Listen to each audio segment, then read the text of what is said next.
In code enforcement, what percentage of your job involves garage sale signs, illegal signs? Well, what percentage would you say of that is of your code enforcement? I would say that if I were to, right now probably about 10% of my time. 10%. But there's enough to where I could probably spend half of my time doing it sometimes. Okay. Here's one right here in the right-of-way, and I'm going to get it. Okay. We treat all signs the same. If they're in the right-of-way, they cannot go there.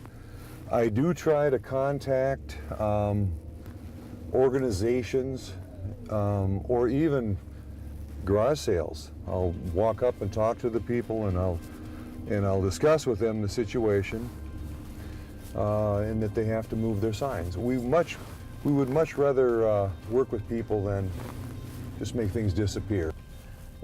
Are we still basically complaint driven, where you investigate complaints that you get? Yeah, we're complaint driven unless I go by a house or any property that's a real issue.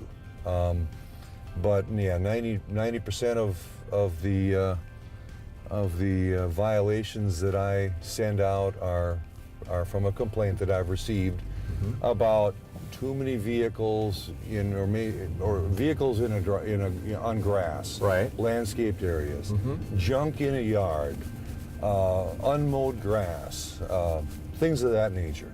A lot of irritations that people get from in neighborhoods of properties that are not well kept.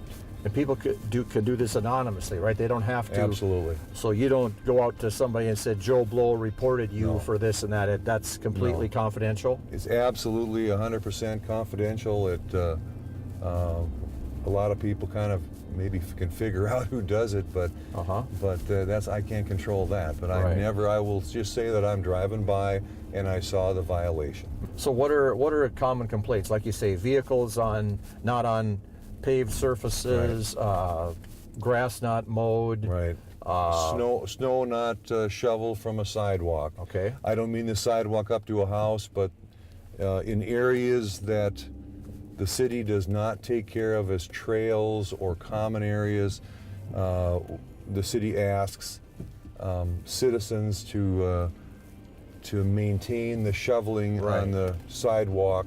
I think for the most part that the vast majority of people in Elk River have pride in their property and take care of their property.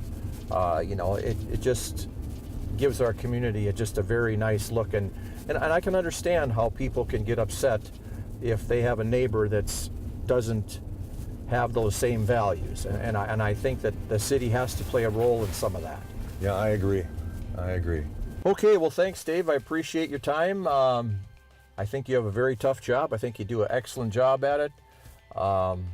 It's a very delicate position you hold, dealing with the public, sometimes not on the friendliest of circumstances, but I think that I think we do this the correct way, complaint-driven situations, and that you try to explain to people what the situation is, that we're not Big Brother heavy-handed, that we're just trying to enforce our ordinances and inform the public if they are not aware of what the ordinances are. Thank you, John. You're welcome.